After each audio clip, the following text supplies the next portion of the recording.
So ಇನ್ನು ಈ ಕೋಲಾರದ ಬಗ್ಗೆ ಮಾತಾಡಲೇಬೇಕು. ಕೋಲಾರದಲ್ಲಿ ನೋಡಿ ಎಂಥ ಸ್ಥಿತಿ ಅಂದರೆ, ಮುನಿಯಪ್ಪ ತನ್ನ ಅಳಿಯನಿಗೆ ಟಿಕೆಟ್ ಕೊಡಲೇಬೇಕು ಅಂತ, ಚಿಕ್ಕ ಪೆದ್ದಣ್ಣಂಗೆ ಟಿಕೆಟ್ ಕೊಡಬೇಕು ಅಂತ ಬಹಳಷ್ಟು ಕಸರತ್ತನ್ನು ಮಾಡಿದರು.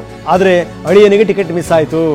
ಈ ಕಡೆ ರಮೇಶ್ ಕುಮಾರ್ ಬಣದವ್ರಿಗೂ ಇಲ್ಲ, ನಿಮ್ಮ ಬಣದವ್ರಿಗೂ ಇಲ್ಲ ಅನ್ನೋದ್ರ ಮುಖಾಂತರ ಈ ನಡುವೆ ಮತ್ತೊಬ್ಬರಿಗೆ ಟಿಕೆಟ್ ಅನ್ನು ಕೊಡಲಾಗಿದೆ. ಪ್ರಶ್ನೆ ಬೇರೆ.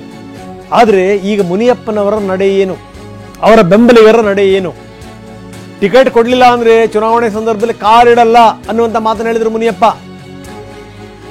ಈಗ ಪಕ್ಷದ ಹಿತದೃಷ್ಟಿಯಿಂದ ತ್ಯಾಗಕ್ಕೂ ಸಿದ್ಧ ಅನ್ನುವಂಥ ಮಾತನ್ನು ಹೇಳಿದ್ದಾರೆ ಮುನಿಯಪ್ಪ.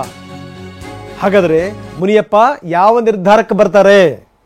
ಇದರ ಲಾಭವನ್ನ ಮೈತ್ರಿ ಪಾರ್ಟಿ ಏನಾದರೂ ಪಡೆಯುತ್ತಾ? JDS BJP ಮೈತ್ರಿ, JDSನ ಅಭ್ಯರ್ಥಿಯಲ್ಲಿ ಕಣಕ್ಕಿಳಿದಿದ್ದಾರೆ, ಅವರಿಗೆ ಇದರ ಲಾಭ ದಕ್ಕುತ್ತಾ? ಇಂತಹ ಪ್ರಶ್ನೆಗಳು ಈಗ ಎದ್ದಿವೆ. ಎಷ್ಟರ ಮಟ್ಟಿಗೆ ಅಂತಂದರೆ, ಶಾಸಕರು MLCಗಳು ರಾಜೀನಾಮೆ ಕೊಡೋಕೆ ಮುಂದಾಗ್ಬಿಟ್ಟಿದ್ರು.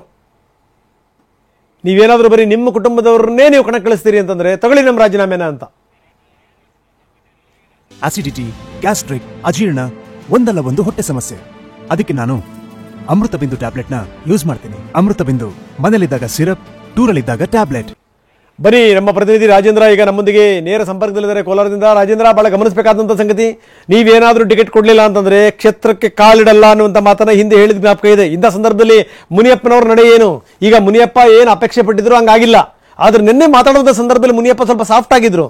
ನಮಗೇನೋ ಇತ್ತು, ನಮ್ಮ ಕ್ಷೇತ್ರ ನಾವು ನಿರಂತರವಾಗಿ ಗೆದ್ದು ಬರ್ತಿದ್ವಿ, ಹೀಗಾಗಿ ಗೆಲ್ಲುವಂಥದ್ದು ಬಹಳ ಸುಲಭ ಇತ್ತು, ಅದಕ್ಕೋಸ್ಕರ ಕೊಡಿ ಅಂತಂತಂದ್ರು. ಪರವಾಗಿಲ್ಲ, ಕೊಟ್ಟಿಲ್ಲ, ಏನು ತೊಂದರೆ ಇಲ್ಲ ಬಿಡಿ ಅನ್ನುವಂಥ ಮಾತನ್ನು ಹೇಳಿದ್ರು. ಆ ಮಾತಲ್ಲೇ ಆ ನೋವು ತುಂಬಾ ಸ್ಪಷ್ಟವಾಗಿ ವ್ಯಕ್ತ ಆಗ್ತಾ ಇತ್ತು. ಮುನಿಯಪ್ಪನವರ ಮುಂದಿನ ನಡೆ ಏನು ರಾಜೇಂದ್ರ?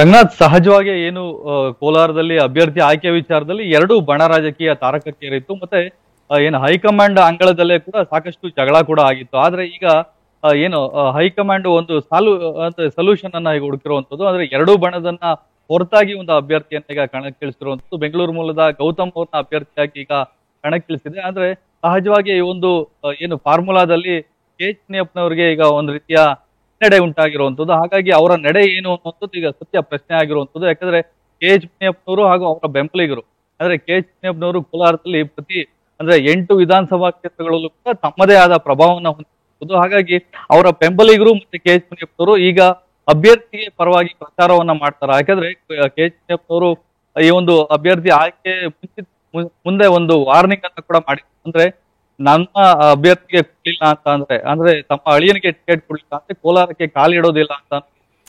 ರಾಜೇಂದ್ರ, ನಿಮ್ಮ ಧ್ವನಿ ನನಗೆ ಸ್ಪಷ್ಟವಾಗಿ ಕೇಳ್ತಾ ಇಲ್ಲ, ಮತ್ತೆ ನಿಮ್ಮನ್ನ ಸಂಪರ್ಕ ಮಾಡುವಂತ ಪ್ರಯತ್ನವನ್ನು ಮಾಡ್ತೀನಿ.